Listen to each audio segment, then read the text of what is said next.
Usually, when we picture modern geopolitical warfare, I think the mind instantly goes to, heavy, tangible machinery. Right, like aircraft carriers. Exactly. Aircraft carriers projecting power across the Pacific, or satellite surveillance systems tracking troop movements. Yeah. We think of these highly classified situation rooms where diplomats are arguing over trade embargoes and, semiconductor supply chains. We basically assume that global influence is entirely territorial. That's the classic 20th century paradigm, right? Yeah. Power is defined by physical leverage, its geographic choke points, and military deterrence. But then you look at the actual landscape of global influence today, and that entire paradigm is just totally inverted. We are looking at a battlefield that doesn't involve missiles or trade ports at all. Not even a little bit. Right. We're looking at a battlefield populated by teenagers doing synchronized dance routines in their bedrooms and, cooking tutorials and makeup reviews. It sounds absurd when you say it out loud. It really does. But welcome to today's deep dive. Our core source material today is Emily Baker White's phenomenal book, Every Screen on the Planet, The War Over TikTok. It's a fantastic read. It is. And today we are unpacking how a seemingly simple App One, literally designed for preteens to lip sync to pop music, somehow mutated into the most powerful cultural and geopolitical force on Earth. It fundamentally rewired how human attention is captured and monetized. And I think what is genuinely staggering about this story is just the sheer absurdity of the milestones that built this reality. Oh, for sure. Consider this for a second. What does a late-night, unmarked note slipped under a hotel room door in China, a fake teenage persona manufactured by a tech CEO in his 30s, and a massive, algorithmically coordinated prank pulled on a sitting U.S. president all have in common? It sounds like a Mad Libs game. It really does, but they are actually the foundational building blocks of the first truly algorithmic society. So here is how we are going to navigate this today. First, we have to trace the philosophical origins of the recommendation algorithm in China. Because it involves two founders with just completely opposing views of humanity. Right, entirely opposite. Then we are going to examine the sort of fake it till you make it tactics they use to infiltrate the American market. Which gets pretty wild. Very wild. Right. We'll unpack the deeply chaotic reality of content moderation, like what actually happens when you try to force one set of cultural rules onto the entire planet. And finally, we will dive into the geopolitical warfare that nearly tore the whole app apart.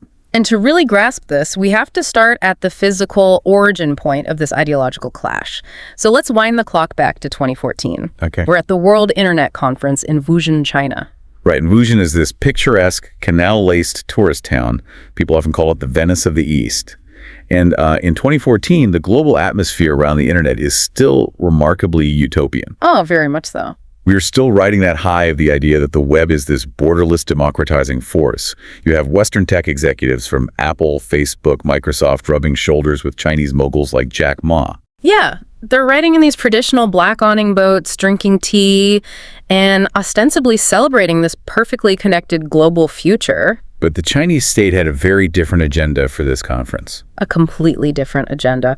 On the final night of the summit, something highly irregular occurs. Around midnight, the global tech leaders are in their rooms and they hear a rustling at their hotel room doors. Wait, like someone is trying to get in? No, they find a single piece of paper slipped underneath the door. Just a random piece of paper? Yeah, there is no official letterhead. There is no return address. So it's basically a midnight ultimatum delivered in the most analog way possible. Exactly. The document was titled the Wuzhen Declaration. It was a drafted statement that the Chinese government was demanding these global executives sign and endorse. Wow. And the core concept of the document was something called cyber sovereignty. Now, to really understand the gravity of this, you have to understand the architecture of the early internet. The web was built on open protocols like TCP/IP, BGP routing, and these were designed specifically to route around damage and basically ignore physical geography. It was supposed to be completely borderless. Right. But the Wuzhen Declaration demanded the exact opposite. It argued that the internet should not be a global commons. It argued that the web should be carved up with hard national borders, completely mirroring physical land borders. Meaning a government should have absolute, uncontested jurisdiction over the digital space within its physical territory. Yes. For the Chinese state, cyber sovereignty meant the unalienable right to surveil, censor, and propagandize its own citizens without any foreign interference or cross-border data flow. It was a formal declaration that the internet within China was a closed-loop system, just fundamentally subservient to the state. Exactly. And naturally, the Western tech executives balked at this. I mean, they couldn't go back to Silicon Valley having signed a document endorsing an authoritarian firewall. Though the PR would have been a nightmare. Right. So the Midnight Declaration essentially failed to get the signatures it wanted. But that piece of paper perfectly encapsulates the environmental pressure cooker that Chinese tech companies were operating in. Yeah, it set the tone. And presenting at that very same conference, largely unnoticed by the Western titans, was a young founder named Zhang Yiming. And Zhang Yiming is, of course, the architect of ByteDance. He is, in many ways, the central protagonist of this entire global saga. He is a fascinating, almost contradictory figure. Like, if you look at the archetypes of Silicon Valley founders, you usually have the visionary college dropout, or maybe the aggressive sales savant, or the eccentric hacker. Right, the Steve Jobs or Mark Zuckerberg types. Exactly. But Yiming was none of those. He was a slight, bespectacled, incredibly flat-affect software engineer. He operated with a level of hyper-rationality that bordered on the robotic. Which is saying something in the tech world. Seriously. In college, he famously referred to himself as a moral champion. But he didn't mean morality in terms of ethics or philosophy. He meant it in terms of total asceticism. Meaning he basically abstained from all vice. Every single one. He didn't play video games. He didn't play cards. He rarely watched movies. He viewed the human experience purely as a set of inputs and outputs. And his goal was to optimize his own biological hardware for maximum efficiency and delayed gratification. What's fascinating here is just the sheer irony of his life's trajectory. I mean, the man who prided himself on absolute resistance to vice, who viewed a simple game of cards as an inefficient waste of dopamine, dedicates his entire professional existence to reverse engineering human temptation. It's poetic, really. It is. When Yiming looked at the staggering growth of early social networks like Facebook, he didn't see people connecting with old high school friends. He didn't see community. He saw the underlying mathematical properties of a dopamine loop being stimulated in real time. Okay, let's unpack this, because this leads directly to Yiming's core philosophy, which fundamentally breaks the internet model of the 2000s. You see, Yiming looked at search engines, which were the crown jewel of the internet at the time, companies like Google or Baidu in China, and he concluded that search is fundamentally flawed. Because it requires intent. Exactly. Wait, I should say, it requires cognitive labor. If I go to Google, I have to actually know what I want. I have to type in how to fix a leaky faucet or best Italian restaurants near me. Right, you have to do the work. Exactly. Yiming believed that human beings are, at their core, cognitively lazy. We don't always know what we want, and we certainly don't want to expend the caloric energy to figure it out and articulate it. We just want to be entertained. Right. So Yiming wanted to completely invert the polarity of the internet. He wanted to shift the paradigm from people looking for information to information looking for people. He essentially wanted to build an engine of pure discovery, just stripping away the friction of human intent altogether. He believed that a highly sophisticated machine learning model could map your subconscious desires better than your own conscious brain ever could. So Yiming starts ByteDance. And to test this theory of frictionless discovery, the company launches a series of early, incredibly blunt apps. We are not talking about high-minded software here. No, not at all. They launched an app literally translated as Real Beauties, which just fed users pictures of attractive women. Another was called Hilarious Goofy Pics. But the real turning point was an app called Nihan Duanzi, which roughly translates to implied jokes. Right, and Nihan Duanzi was essentially a fire hose of internet memes, crude humor, and short video clips. The user interface was ruthlessly simple. You didn't search for anything. You just opened the app and it started feeding you content. Just an endless scroll. Yep. You could upvote or downvote, and that was it. Every interaction was a data point feeding back into the system. And this philosophy eventually matured into ByteDance's first true juggernaut, a news aggregation app called Jinri Tuxiao. And with Tuxiao, Yiming implemented an absolute non-negotiable rule: no human editors. Which is a massive deal. This is a radical departure from how information had been curated for centuries. Right. Whether it's a newspaper editor, a television producer, or even the early curators at Yahoo, humans have always decided what information is quote-unquote important. They act as gatekeepers. Exactly. But Yiming argued that human editors are fundamentally flawed because they introduce human bias. An editor might put a dense article about foreign policy on the front page because they think you should read it, even if you actually just want to read gossip about a pop star. So true. Yiming wanted a cold mathematical algorithm that fed people exactly what their revealed preferences craved, completely devoid of editorial judgment.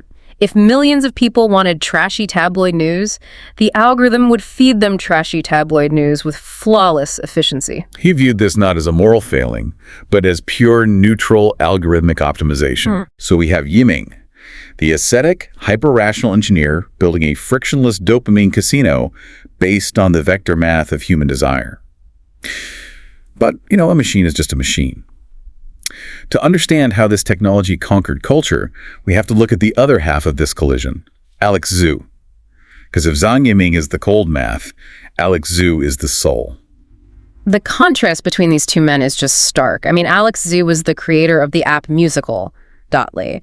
Where Yiming was robotic, Zhu was deeply artistic. Yeah, he had long hair, he dressed in flowing scarves. He looked and spoke like a bohemian poet, which isn't even a metaphor. In his 20s, he maintained a blog where he published his own poetry and long existential musings on the nature of life, death, and human connection. He sounds like a philosopher. He really does. He eventually found his way into tech, working as a quote-unquote futurist and user experience designer for SAP, which is a massive, rather dry German corporate software company. Right. But his online persona was anything but corporate. He famously tweeted under the handle @bullshitting. I just love that detail so much. You have the moral champion building the back end and at bullshitting designing the front end. It's the perfect odd couple. It really is. Yeah. Zhu's fundamental vision for Musical.ly was entirely divergent from Yiming's vision for ByteDance. Yiming was trying to build a perfectly optimized utility. Alex Zhu was trying to build a nation state. Zhu was an incredibly astute sociologist of the digital world. He used a very specific historical metaphor to explain his strategy. He gave a presentation where he looked at the dominant social networks of the time, Facebook, Instagram, YouTube, and he categorized them as Europe. Because they were old money. Precisely. They were established economies with entrenched aristocracies. On YouTube, the top creators had already amassed millions of subscribers. The algorithms heavily favored the incumbents. Right. If you were a new, average teenager trying to get famous on YouTube in 2014, it was nearly impossible. The social mobility was basically stagnant. You were essentially a peasant in a digital feudal system. No. So Zhu pitches Musical.ly, not just as an app, but as the digital equivalent of the American colonies. He wanted to offer a virgin frontier. A place where anyone could show up, stake a claim, and strike it rich overnight. Exactly. But here's the brilliant part of his strategy. He knew he had to artificially engineer the American dream to trigger mass migration. He explicitly stated that his goal was to manufacture a new middle class of creators. He understood that if the platform only rewarded a tiny 1% elite, the other 99% would eventually realize the game was rigged and leave. Makes sense. He needed to ensure that a very specific demographic of completely average people, specifically young teenagers, got incredibly famous, incredibly fast, and crucially, he needed the entire platform to witness this upward mobility. So if a 14-year-old in Ohio sees another 14-year-old in Florida suddenly get 1 million followers just for lip-syncing to a Katy Perry song, that creates an intoxicating incentive structure. Exactly. Zhu was actively engineering sociological FOMO, the fear of missing out, to populate his new country. Okay, let's unpack this, because I'm getting stuck on this concept because the dichotomy is so extreme. We have Yiming building a predictive casino, optimizing raw neural pathways using delayed gratification and math. And we have Zhu acting as a digital urban planner, engineering class mobility to spark a digital land rush. Right. It seems almost impossible that these two philosophies could ever merge into a single cohesive product. How do the casino and the colony coexist? What's fascinating here is if we connect this to the bigger picture, it's because they were solving opposite sides of the exact same equation. Yiming possessed the ultimate predictive engine. He had the machine learning architecture capable of analyzing billions of data points to map human interest. But his machine had a fatal flaw. It was culturally blind. It didn't understand the nuances of Western pop culture, and it absolutely did not understand the deeply elusive, chaotic psychology of Western teenagers. Yiming's engineers could write the code, but they couldn't capture the vibe. Alex Zhu, on the other hand, lacked the bottomless engineering talent and server infrastructure of ByteDance, but he had a profound, almost innate understanding of the digital native generation. He understood the millennial pause, that slight hesitation older users exhibit when they hit record on a video, versus the seamless native fluency of Generation Z, who exist on camera as naturally as they breathe. Yeah, they don't even think about it. Exactly. So Zhu held the cultural key to the West. Yiming had the algorithmic engine. They needed each other desperately, even if they didn't realize it yet. But before they ever merged, both of these men faced the exact same existential threat. It is the monster that stalks every single social media startup in Silicon Valley. The cold start problem. Yes, you can have the most brilliant recommendation engine in the world, Right. but it is fundamentally useless without massive amounts of user data to train the models. And you can have the most brilliantly designed digital colony in the world, but it is completely useless if no citizens show up. 0 users equals 0 value. So how do you get the first 1,000 users? How do you trick the engine into starting? Because both companies were desperate to reach that critical mass, they resorted to tactics that were extreme, highly unethical, and in some cases, deeply deceptive. Let's look at how Alex Zhu solved his cold start problem for Musical. Duly. He essentially astroturfed a society. He really did. Zhu understood that early adopters are incredibly fragile. If a teenager downloads a new app, posts a video, and nobody likes it or comments on it, they feel embarrassed. They delete the app and never come back. Right. To prevent this, Zhu later admitted that he personally registered dozens, if not hundreds, of fake accounts. So you literally have a tech CEO in his 30s sitting at his computer pretending to be a horde of enthusiastic 13-year-olds. Yeah, he was manually manufacturing a sense of community. When a real user posted a video, Zhu would use his fake accounts to leave encouraging comments, drop likes, and create the illusion of a bustling, empathetic audience. He was artificially lowering the psychological barrier to entry. By faking the initial warmth of the community, he kept the real early adopters engaged just long enough for the actual network effect to take hold. It was just a digital parlor trick. A very effective one. But faking an audience is one thing.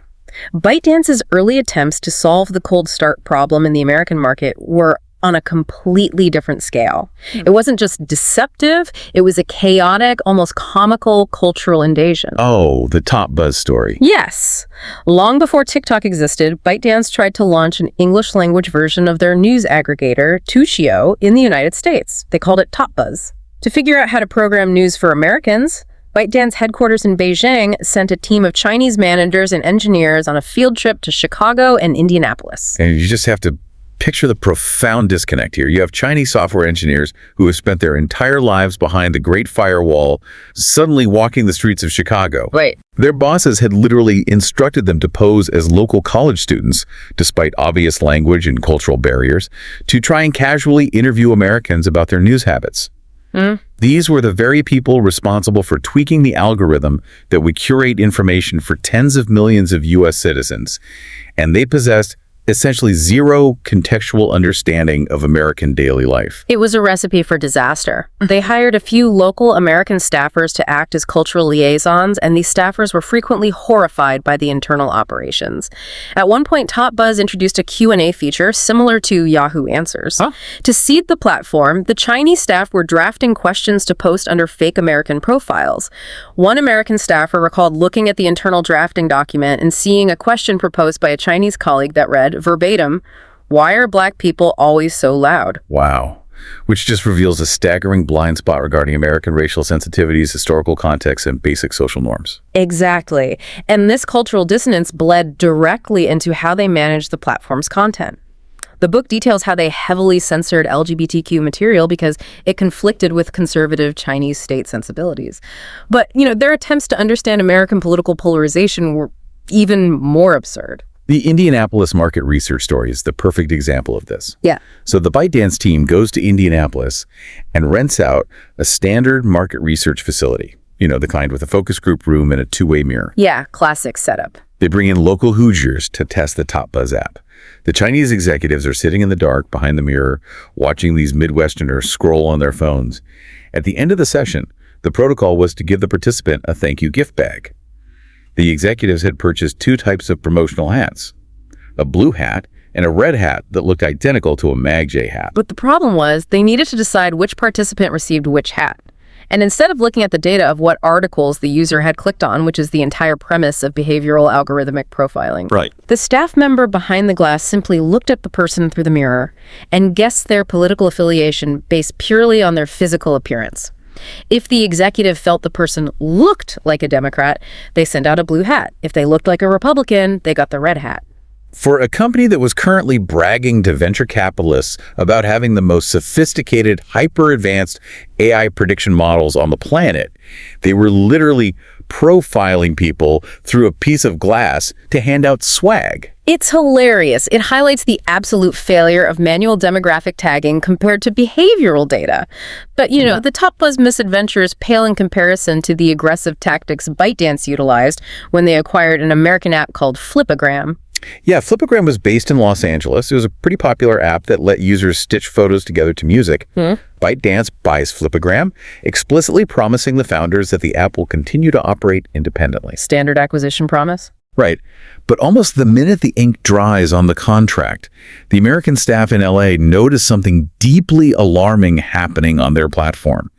The app is suddenly being flooded with massive influencer accounts. Huge names from Instagram, Snapchat, and Musical were suddenly appearing on Flipagram, posting highly produced content. It looked like a massive win for the platform. But then the talent managers at Flipagram started receiving furious phone calls from the representatives of these influencers shouting, "My client didn't make this account. Who is stealing their content?" So the LA engineering team investigates. They look at the backend database to see who is registering all these fraudulent celebrity accounts. And they discover that every single one of these fake profiles is registered to an email address ending in @bytedance.com. The corporate parent was sabotaging its own subsidiary. Exactly. ByteDance headquarters in Beijing had spun up a dedicated task force. Their sole job was to write automated scripts, web scrapers, to pull thousands of videos every single day from US competitor platforms. They were scraping APIs and ripping video files, creating shadow profiles on Flipagram, and uploading the stolen content to make the app look infinitely more culturally relevant than it actually was. But the strategy went deeper than just faking engagement metrics, right? Yeah.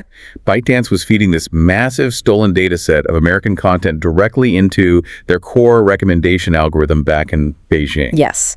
Yiming's machine needed to learn the visual syntax of Western virality. It needed to learn what a viral American prank looked like, or what an American dance challenge looked like. So instead of waiting for users to upload it, ByteDance simply harvested the best performing content from their rivals to train their AI. And when the LA-based executives confronted Beijing about this massive intellectual property theft, the Chinese executives were genuinely confused by the outrage. They didn't view it as theft. They viewed it as just aggressive data acquisition. The IP norms between Silicon Valley and Beijing were just separated by a massive chasm. And that chasm produced some truly hilarious corporate culture clashes. Like, shortly after the acquisition, ByteDance headquarters wanted to foster team spirit, so they shipped a massive box of corporate swag to the Los Angeles office. Oh, right, the shirts. They sent them t-shirts emblazoned with the number 666. Right. Because in Chinese internet slang, the pronunciation of 666 sounds very similar to the word for smooth or cool or awesome. It's a high compliment for a gamer pulling off a great move. But in Los Angeles, you are handing your American employees t-shirts that literally display the biblical mark of the beast. It was a complete disaster. So let's unpack this. Looking at the totality of this, creating fake accounts, industrial scale scraping, profiling users through mirrors, the satanic t-shirts, was this brilliant, aggressive growth hacking? Or was it essentially a social media Ponzi scheme? I mean, it was a brute force data heist. In the tech industry, faking it till you make it is somewhat normalized. We know that early Reddit founders populated their forums with fake users to simulate activity. But ByteDance's approach demonstrated a profound structural blind spot regarding legal boundaries, intellectual property, and cultural nuance. They prioritized feeding the machine above literally all ethical considerations. And that singular obsession with algorithmic training at the expense of local norms would continuously haunt them as they attempted to scale globally. Well, eventually, Yiming realizes that trying to organically beat Musical.ly in the West with cloned apps and scraped data simply isn't working fast enough. He is a pragmatist. He looks at the board and decides to just buy his way past the cold start problem. In 2017. Right. In 2017, ByteDance acquires Alex Zhu's Musical.ly for roughly $1 billion. They take the user base of Musical.ly, merge it with the underlying technology of their Chinese short video app, Douyin, and they rebrand this new hybrid entity for the international market. They call it TikTok. This is the moment the machine goes global. But here's the secret that completely shatters the mythology of TikTok's early success. They had the algorithm and they had the users. But that massive data set still required human translation, which exposes the biggest lie of the algorithm, the myth of pure meritocracy. Ask anyone who uses TikTok, and they will describe the algorithm as this omniscient, flawlessly neutral AI brain that magically uncovers exactly what they want to see. It feels deeply personalized and inherently fair. If a video goes viral, it's because the mathematical machine deemed it worthy. But in the crucial early days of TikTok's global expansion, the algorithm wasn't an omniscient AI. The algorithm was just a guy named Jorge. Jorge Reyes. He was hired as a content curator sitting at a desk in a WeWork in Mexico City, tasked with introducing TikTok to Latin America. Because when TikTok launched in a new geographical region, the Chinese algorithm was completely lost. It had been trained on Asian datasets and scraped American videos. It didn't understand Mexican humor or Brazilian pop culture or Colombian slang. Not at all. Left to its own devices, the algorithm would recommend irrelevant, blurry, or confusing content, and new users would bounce immediately. So to fix this, ByteDance armed regional curators like Jorge with an incredibly powerful, highly classified internal software tool. It was called the heating lever. This is where we look at how the sausage is actually made. Heating was a manual override of the algorithm. Jorge could scroll through his dashboard, find a video he personally found funny or engaging, and literally press a button that guaranteed that video would be injected into the feeds of millions of users. Wow. He could dial up anywhere from 5,000 to 5 million guaranteed views for a single piece of content. 5 million views, dictated entirely by the subjective taste of one human employee in a WeWork. This was an algorithmic discovery. This was manual broadcasting. Exactly. And ByteDance used the heating lever as a psychological weapon to acquire talent. If they wanted to lure a massive YouTuber over to TikTok, they wouldn't just send them an email. They would wait for the creator to organically post their very first TikTok video. And then what? The moment it went live, a curator like Jorge would hit the heating lever. The video would artificially explode. The creator's phone would light up with notifications. They get a massive dopamine rush and immediately think, wow, the TikTok algorithm is incredible. It understands my genius perfectly. I have to pivot my entire career to this app. And the creator had absolutely no idea that their success was a fabricated illusion, engineered by a human employee to manipulate their ego. ByteDance kept the heating lever a strictly guarded secret, precisely because the illusion of algorithmic meritocracy was their most valuable asset. If creators knew the game was rigged by human editors, the magic spell would break. Exactly. And Jorge had a very specific top-down mandate, broaden the base.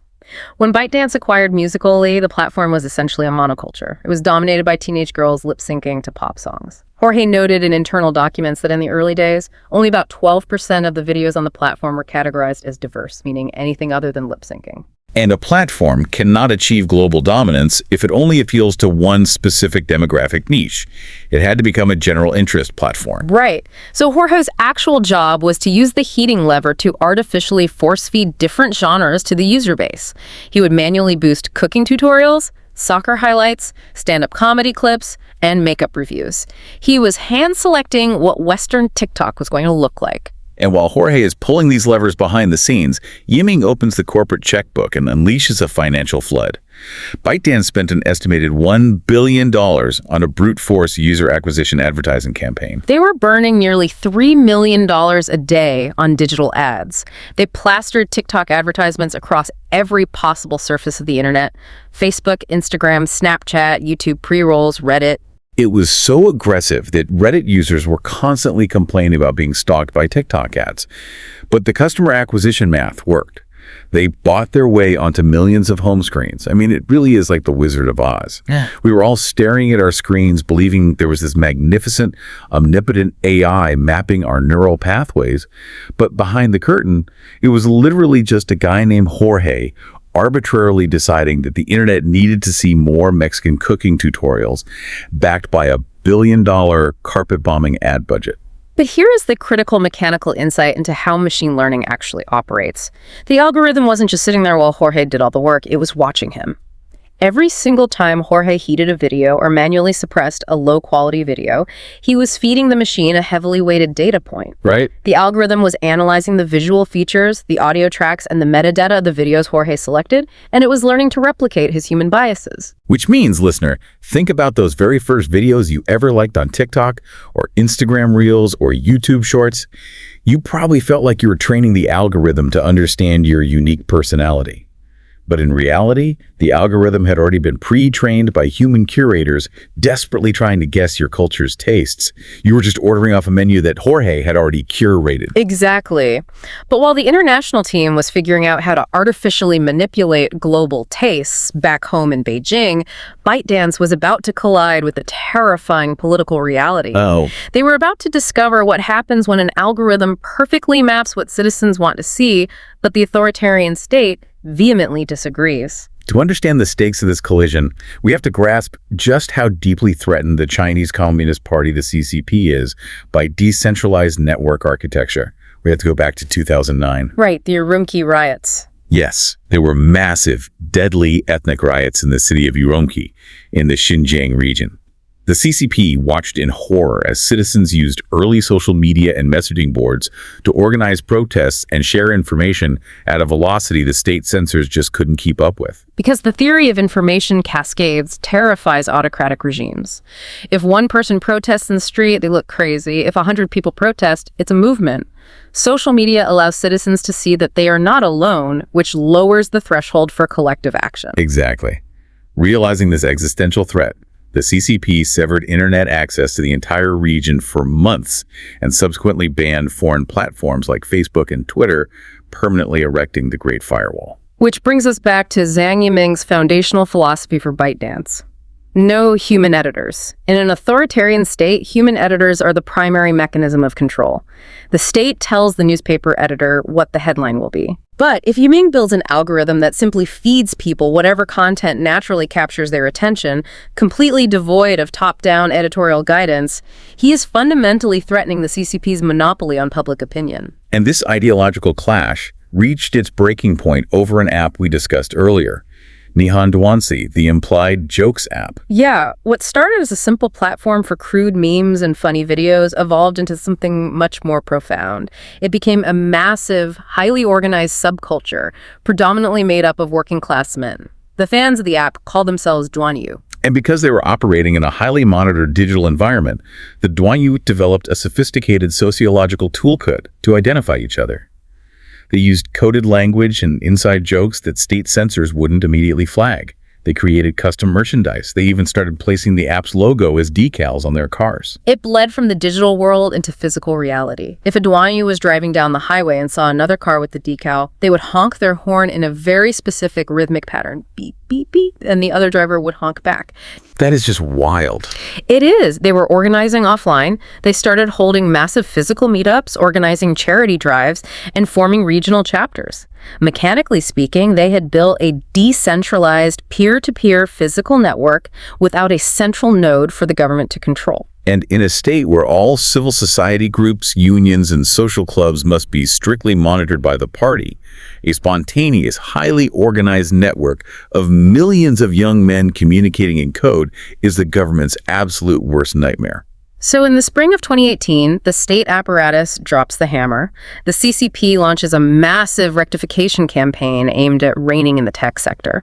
They order several of ByteDance's apps temporarily removed from app stores for hosting vulgar content. But for Nihon Duansi, the punishment is absolute. The state regulatory agency orders the app permanently shut down, executed. And the Duanyu did not go quietly into the night. In a stunning, incredibly rare display of public defiance against the Chinese state, thousands of Duanyu mobilized. They drove their cars to the headquarters of the state regulatory agency in downtown Beijing. They surrounded the building, and they just laid on their horns. Wow. A massive, synchronized, rhythmic, honking protest against the death of their digital community, echoing through the streets of the capital. It was the exact manifestation of the mass mobilization the CCP feared. And the political blowback against Zhang Yiming was swift and merciless. He had built a machine that facilitated unsanctioned assembly. And the capitulation was total. At 4 a.m., Yiming publishes a sprawling, groveling apology letter on his public WeChat account. He completely surrenders his core philosophy. He admits that his technology was incompatible with socialist core values. He explicitly confesses that his algorithm had failed to properly implement public opinion guidance. He promised to increase his internal censorship team from 6,000 to 10,000 employees, explicitly stating that preference for these new moderator jobs would be given to loyal members of the Communist Party.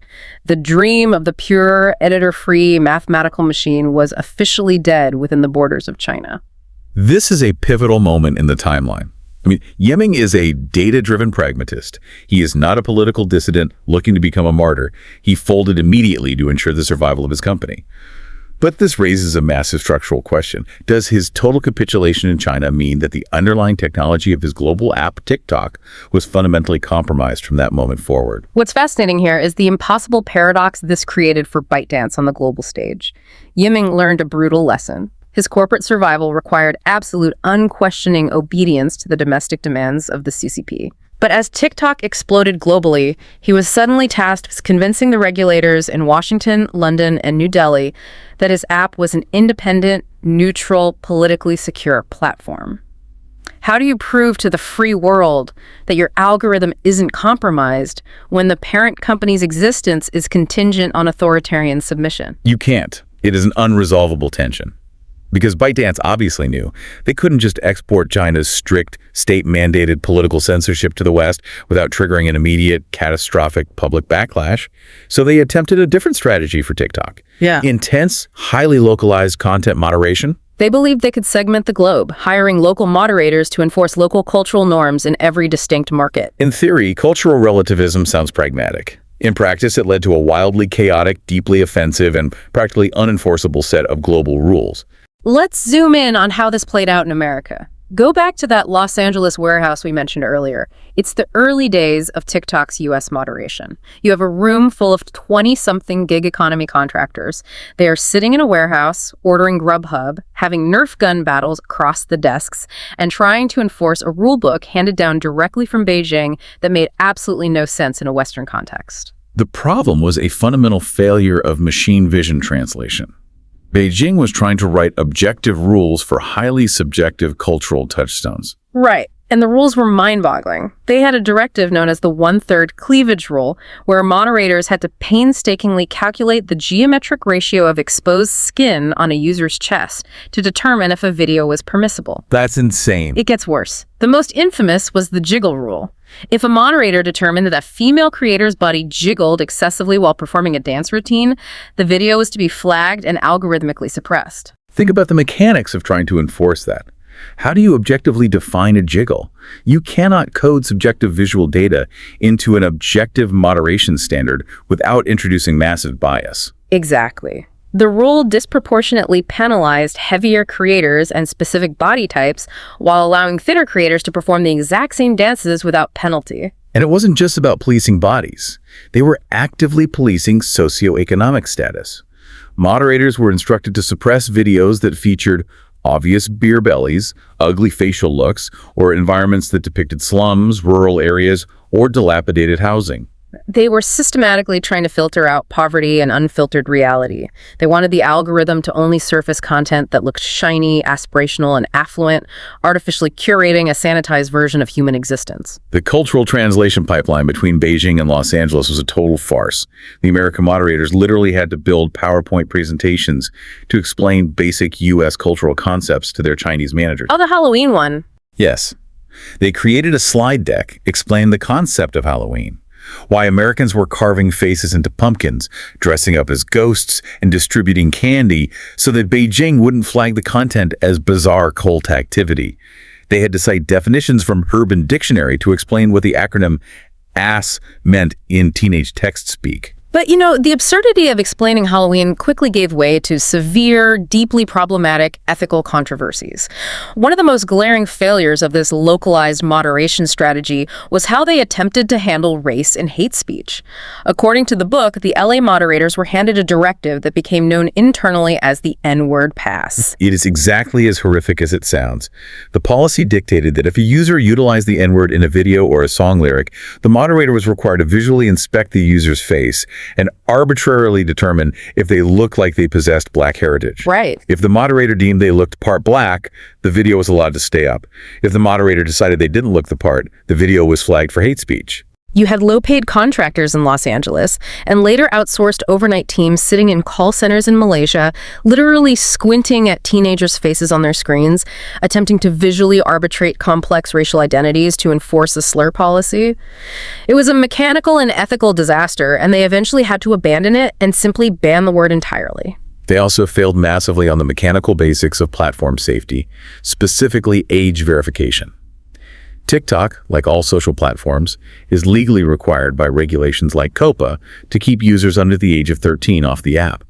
But they had essentially zero rigorous age-gating infrastructure. And this systemic failure blew up spectacularly around a creator named Danielle Cohn. Danielle Cohn was a massive star on the platform, amassing roughly 10 million followers. She posted highly stylized, often deeply sexualized content, presenting herself as an older teenager. Right. However, her own father publicly posted a copy of her birth certificate online, definitively proving that she was legally under the age of 13. Which is a clear-cut violation of the terms of service and federal law. But because she was driving such astronomical engagement numbers and keeping millions of users glued to the platform, the company essentially looked the other way. The algorithm's insatiable hunger for engagement simply overrode the human safety policies.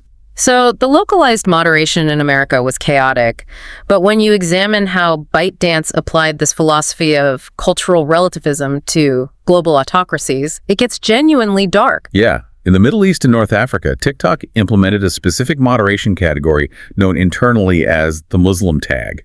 And this tag wasn't about protecting users. It was about automatically suppressing any content that ran afoul of extreme conservative interpretations of Islamic law, effectively doing the censorship work for authoritarian regimes.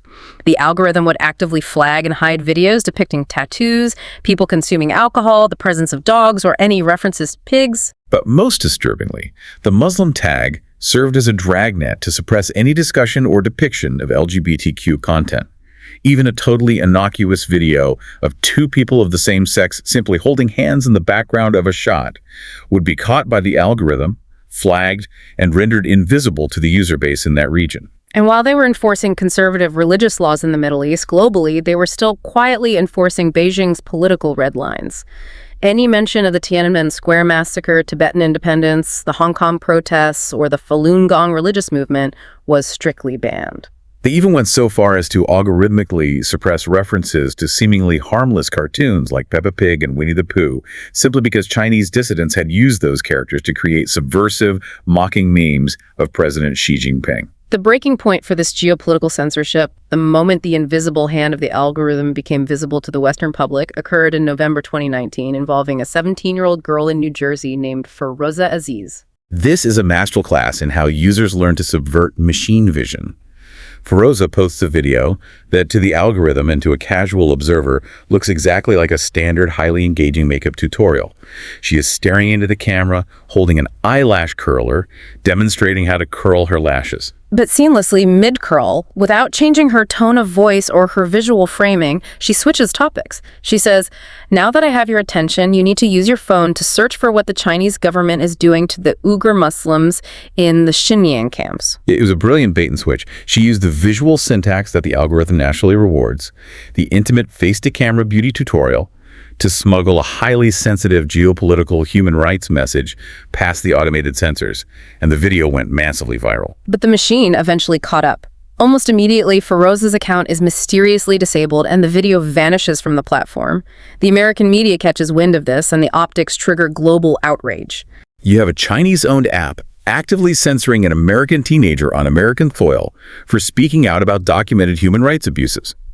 The narrative was explosive. TikTok's PR department panics.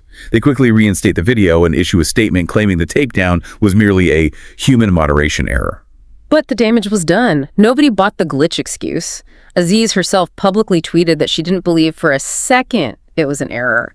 The incident laid bare the reality that TikTok was structurally capable of and actively engaged in enforcing Chinese political priorities on Western users. This forces us to confront a brutal philosophical question about the internet. Let's unpack this. On one hand, applying strict First Amendment-style American free speech values to a deeply conservative or religiously governed country feels like a form of digital imperialism. Who are we to dictate their cultural norms? But on the other hand, fully adopting local norms means a massive tech company is actively building infrastructure to enforce state-sponsored homophobia and suppress fundamental human rights. Is there actually a mathematically or ethically sound way to moderate the entire planet with a single algorithm? This raises an important question, and it's something we all need to critically evaluate. The ultimate danger of the algorithmic society isn't necessarily the specific rules themselves. It's the total lack of transparency in how the machine shapes reality. It is the concept of the shadow ban. Oh, yeah. When an algorithm quietly suppresses a video of a slum in Brazil or a democratic protest in Hong Kong or pride parade in the Middle East, the user who posted it does not receive a notification that they have been politically censored. They simply look at their view count, see that it's low, and assume their video just wasn't engaging enough to go viral. So the algorithm invisibly edits human reality by omission, making censorship feel like a personal failure of merit. That invisible reality-shaping power brings us to the tipping point of 2019 and 2020. By this time, the sheer scale of TikTok's global influence was undeniable. It had successfully navigated the sociological threshold. It had conquered pop culture, music, and teenage attention. But now, it was slamming headfirst into the geopolitical threshold. The leaders of the world's most powerful nations suddenly woke up and realized this lip-syncing app wasn't just a toy. It was an unprecedented, globally deployed weapon of soft power. And the first major figure to loudly and strategically sound the alarm wasn't a politician. It was Mark Zuckerberg. In October 2019, the CEO of Facebook delivers a highly calculated, extensively rehearsed speech at Georgetown University. Now, setting aside the partisan politics of Washington, let's look strictly at the strategic corporate framing Zuckerberg is deploying here. Facebook was under intense, sustained fire. They were facing mounting antitrust investigations, endless hearings about election interference following 2016, and severe criticism over hosting extremist content. Zuckerberg desperately needed to change the narrative. He needed a distraction, and more importantly, he needed a boogeyman. Exactly. So Zuckerberg steps up to the podium and masterfully attempts to rebrand Facebook. He paints his company not as a predatory data mining monopoly, but as the fifth estate. He frames Facebook as a patriotic, foundational American bulwark, standing as the last line of defense for global democracy against the creeping authoritarian reach of the Chinese internet model. He specifically points the finger directly at TikTok. He calls out their documented censorship of the Hong Kong protests. He asks the audience, is that the internet we want? He was explicitly tying TikTok's algorithmic power to the geopolitical ambitions of the Chinese Communist Party. Right, aiming to win favor with hawkish national security politicians in Washington and magically transform Facebook from a domestic monopoly into a vital national security asset. And Zuckerberg was drawing these battle lines right as the entire world was about to undergo a fundamental transformation in digital consumption. Early 2020, the COVID-19 pandemic hits. The physical world shuts down. People are trapped in their homes, isolated, anxious, and tethered to their phones. Demand for digital entertainment and connection skyrockets to unprecedented levels. And TikTok experiences an acceleration in user growth, unlike anything previously recorded in the history of the internet. The metrics are staggering. They gained 315 million new downloads in a single financial quarter. Think about the massive shift in the type of content being consumed. We had physical education teachers leading gym classes from their living rooms via TikTok Live. People were posting videos of coyotes walking down empty streets with the hashtag nature's healing. Teenagers were throwing synchronized cloud raves from their bedrooms. The world was terrified and grieving, and TikTok offered pure, frictionless, algorithmically optimized delight. It became the global happy place. But beneath the surface of that quarantine joy, the algorithmic data dragnet was expanding exponentially. During this massive surge in downloads, TikTok wasn't just collecting passive data on what videos people dwelled on. They were aggressively prompting their new users to share access to their phone's native contact lists. And this is a crucial mechanical point that often gets misunderstood. If you click allow and give a social app access to your contacts, they aren't just looking for your friends who already have the app. They are utilizing graph theory to sketch vast, incredibly detailed networks of human society. Right. If 50 different users all have the same unlisted phone number saved in their contacts, the algorithm cross-references the metadata. It figures out who that person is, who they associate with, what their likely political affiliations are based on their network cluster, and what their community looks like, even if that person has never downloaded the app. It's called building a shadow profile. The algorithm was actively mapping the social fabric of the entire world, identifying nodes of influence and connection across international borders. And that level of intimate societal mapping made sovereign governments incredibly nervous. Which brings us to the first major geopolitical casualty of the TikTok war, a conflict where data was officially treated as a state asset. We have to look at India. Right. In the summer of 2020, tensions between China and India boil over. There is a brutal, deadly border skirmish between Chinese and Indian military forces high in the Himalayas, specifically in the Galwan Valley. Dozens of soldiers are killed in hand-to-hand combat. The anti-China sentiment in India explodes overnight. There are protests in the streets, calls for boycotts of Chinese goods. But the Indian government, led by Prime Minister Narendra Modi, realizes they have a new weapon in their arsenal. They retaliate digitally. With almost zero advance warning, the Indian government outright bans TikTok, along with dozens of other Chinese-affiliated apps, citing national security concerns and data sovereignty. To put this in perspective, India was TikTok's single largest market outside of China. They wiped out a user base of 200 million people in an instant. The servers were blocked. ByteDance, ostensibly a private technology company, was brutally and swiftly punished for a military conflict in a remote mountain pass that their executives had absolutely nothing to do with. It proved definitively that in this new era, digital platforms and user data are viewed by nations as critical state assets and legitimate targets for geopolitical retaliation. And around this exact same time, ByteDance gets squeezed from the other side. The Chinese Communist Party passes a sweeping, draconian national security law in Hong Kong, effectively crushing the city's democratic freedoms and legal autonomy. American tech companies operating in Hong Kong, like Facebook, Google, and Twitter, immediately announced they are pausing the processing of data requests from the Hong Kong government, protesting the new law and protecting their users' data. But Zhang Yiming is caught in an impossible trap. If he joins the American companies and protests the law, he is publicly defying the CCP, and they will crush his company domestically. If he complies with the new law and hands user data over to the Hong Kong authorities, he proves to Washington that TikTok is a tool of the Chinese state, guaranteeing a ban in the U.S. So what is his solution? He simply unplugs. Yiming announces that TikTok is pulling out of the Hong Kong market entirely. He shuts the app down in the city to avoid having to make a choice. He retreated to survive. It is the ultimate paradox. Yiming built the world's most spectacular, engaging amusement park, but suddenly realized he had constructed it directly on the disputed, heavily armed border of three warring superpowers. Every single ride he operates, every lever he pulls, is interpreted as an act of war by somebody. But while Yiming is frantically dodging global superpowers and trying to keep the servers running, the actual users of his app, the teenagers, figure out how to hijack the amusement park for themselves. They realize they can reverse engineer and control the algorithm, and they steer TikTok directly into the crosshairs of the 2020 United States presidential election. The tone of TikTok fundamentally shifted in the summer of 2020, following the murder of George Floyd. The app rapidly pivoted from viral dances and lip syncs to intense, raw social justice activism. Very quick. There was a specific, incredibly powerful video that captures this shift perfectly.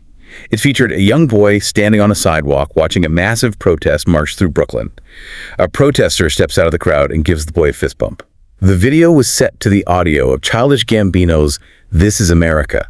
It was visceral and moving. And here is the mechanical reality of the algorithm. It acts as a mirror. The machine doesn't have morals. It doesn't have political opinions. It only chases engagement metrics. When it saw that outrage, solidarity, and social justice content drove massive, sustained watch times and share velocity, it began aggressively recommending that content. It learned that activism is sticky.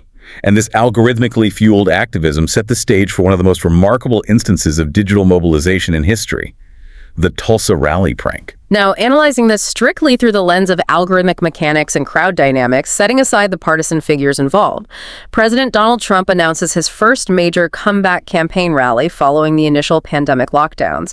It is scheduled to take place on Juneteenth in Tulsa, Oklahoma. Critics across the political spectrum were outraged by the optics of the timing and the location, given the tragic history of the Tulsa Race Massacre, coupled with the public health concerns of holding a massive indoor event during a pandemic. Right, and the digital pushback begins organically. A TikTok commentator named Quentin Giles and a 51-year-old theater director from Iowa named Mary Jo Lopp independently post videos. They outline a simple strategy. Go to the Trump campaign website, use your phone number to reserve the 2 free tickets allotted per person, and then simply don't show up. Leave the seats empty. And this is where we see the users weaponize the underlying math of the recommendation engine. The teenagers on the app understood exactly how the algorithm weighted variables. They knew that to make Mary Jo Lopp's video go hyperviral, they couldn't just like it. They needed to feed the machine the specific metrics it valued most: completion rates, loops, and external shares. In the comment section of that video, a user named Yesenia posts a simple catalytic sentence. Brawl, get K-pop stan on this. That single comment acts as a flare gun. K-pop stans refers to the massive, highly organized online fandoms dedicated to Korean pop groups like BTS or Blackpink. These fandoms had already been flexing their digital muscle. Oh yeah, they had recently flooded white supremacist hashtags on Twitter with random videos of Korean pop stars, known as fan cams, generating so much noise that they rendered the hashtags completely useless for organizing. They had even managed to crash a Dallas Police Department app by overwhelming its servers with video uploads. They operated like a highly coordinated, decentralized digital militia. When the call went out to target the Tulsa rally, the network mobilized. They systematically gamed the algorithm. They watched the call-to-action videos multiple times to inflate the completion rate. They aggressively shared the links through hidden text channels, and they pushed the video onto millions of algorithmic For You pages. Then, they systematically flooded the campaign website, reserving hundreds of thousands of tickets. And the Trump campaign completely fell for the illusion of organic demand. Campaign manager Brad Parscale was confidently bragging on Twitter that they had processed over 1 million ticket requests. They were preparing for a massive overflow crowd. But on the day of the rally, the reality of the physical world clashed with the illusion of the digital world. The arena was shockingly empty. Barely 6,000 people showed up to a 19,000-seat venue. The overflow stages were dismantled. Parscale reportedly told his staff the empty arena looked like Beirut in the 80s. It was a devastating optical humiliation for the campaign. But I want to push back on how this is culturally remembered. This was widely celebrated in the media as a hilarious, harmless prank pulled off by clever teenagers. But if we strip away the politics and look at the underlying mechanics, isn't this terrifying? Yes. Isn't this the ultimate proof of concept that a recommendation algorithm is the most potent tool for mass manipulation ever created? Absolutely. The national security apparatus took note.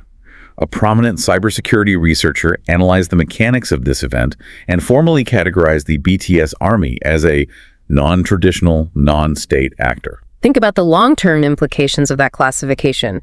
If a loosely connected, decentralized group of teenagers can organically manipulate a recommendation algorithm to humiliate the most powerful politician on the planet, what could a highly funded, hostile, foreign intelligence agency do with that exact same mathematical engine? That terrifying realization, combined with the visceral public embarrassment of the Tulsa rally and the constant quiet lobbying from Silicon Valley rivals who wanted TikTok eliminated, pushed the Trump White House to the absolute brink. They decide to initiate an action that's completely unprecedented in modern American capitalist history. They use the power of the executive branch to force the sale of a private, foreign-owned software company. And the ensuing internal dynamics within the White House were complete chaos. You essentially had 2 warring factions battling for control of the policy. On one side, you have Peter Navarro, a fiery, hardline anti-China hawk. He believed TikTok was a fundamental national security threat and advocated for a total, immediate ban. No negotiations, no sales, just pull the plug. On the other side. On the other side, you have Treasury Secretary Steve Mnuchin. Coming from a background in investment banking, Mnuchin views the situation through the lens of capital.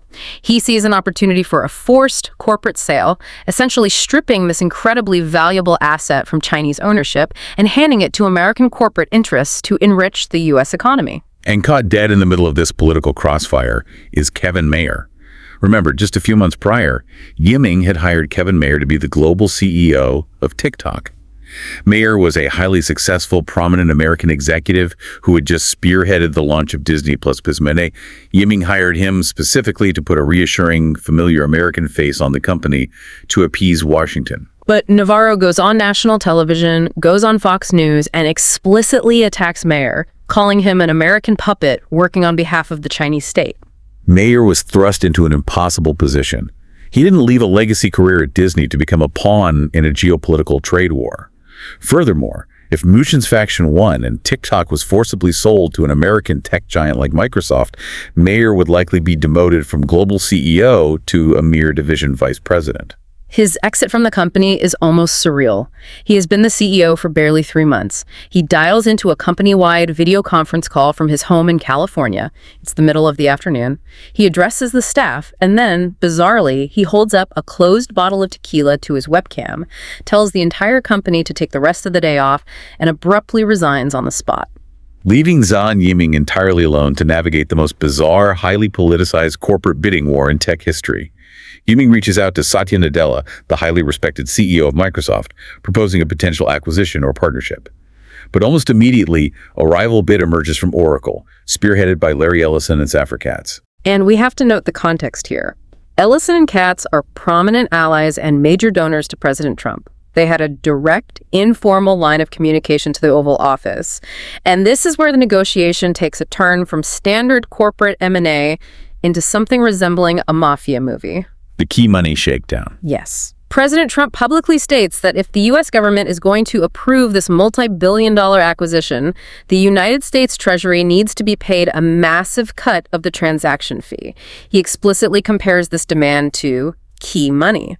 For those unaware, key money is an illegal, under-the-table bribe paid to a real estate landlord just to secure the right to sign a lease for an apartment. There is absolutely no mechanism in U.S. corporate law that allows the federal government to extract a percentage of a private corporate merger simply as a fee for regulatory approval. It was legally baseless. But the White House didn't care about the legal mechanics. Later in the negotiations, Trump even demands that the acquiring companies establish a $5 billion education fund to teach what he referred to as real history. It was an extortionate shakedown, broadcast live on the global stage. Ultimately, Microsoft realizes the situation is too toxic and drops out of the bidding. This leaves Oracle and Walmart, who propose a highly convoluted, politically motivated compromise structure called TikTok Global.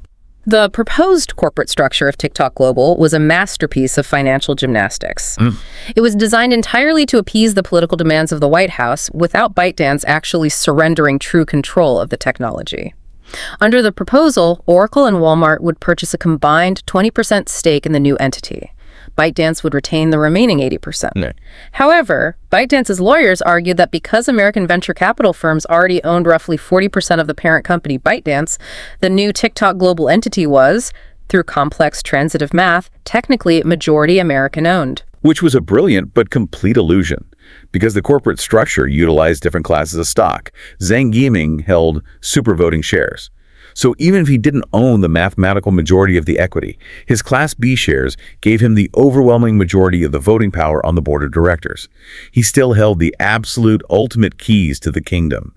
He could overrule any American board member. And just when it looked like this convoluted compromise might actually satisfy Washington and go through, the final boss enters the arena. The Chinese Communist Party flexes its muscles. Beijing abruptly updates its national export control laws. They add a highly specific new clause explicitly forbidding the export of personalized information push service technology based on data analysis, which is the exact legal definition of a recommendation algorithm, without securing a specialized license from the Chinese government. The CCP essentially looked at the U.S. demands and said, fine, you can force them to sell the brand name. You can buy the office furniture in Los Angeles, but you absolutely cannot buy the brain. Yiming was caught in a true, unresolvable Mexican standoff. On one side, the U.S. president is wielding executive power, demanding a forced sale to his political allies. On the other side, the Chinese state is threatening criminal action to block the transfer of the core technology. Both superpowers realized the magnitude of the weapon, and both were demanding absolute, exclusive control over the most powerful digital asset on planet Earth. It perfectly encapsulates the harsh reality of the modern tech landscape. The utopian, borderless internet of 2014 is dead. The digital realm is now the primary battleground for national sovereignty, proxy wars, and cultural dominance. It really is. Which brings us to the end of our deep dive today. We've traced an incredible winding journey.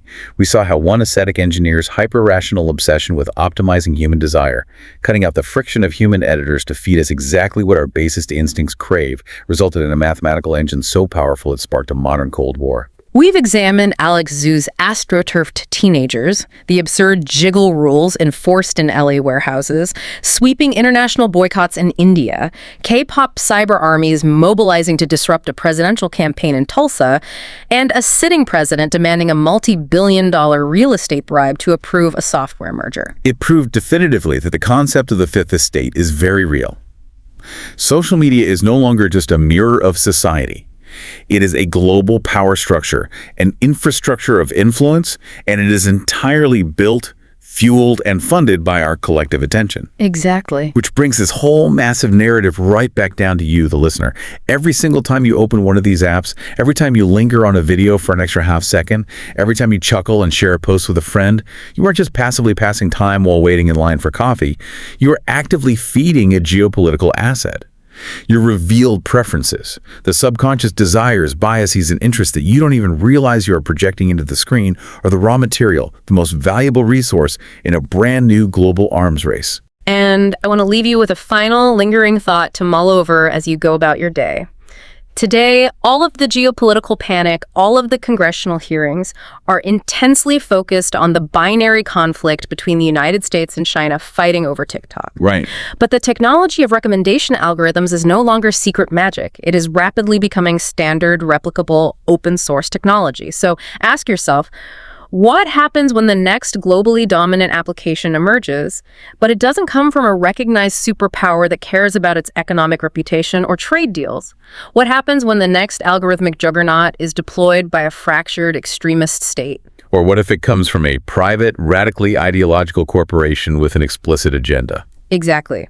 If the algorithm is the product, and the algorithm inherently shapes human reality by invisibly choosing what information exists and what is suppressed, aren't we just one viral app away from a completely different set of cultural values, quietly rewriting the minds of a billion people overnight? It fundamentally changes how we have to interact with our technology. We always want clear, binary answers. We want to see the strings being pulled.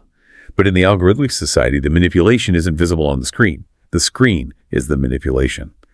Thank you so much for joining us on this deep dive. Stay curious, trust your instincts, and keep questioning the screens in front of you.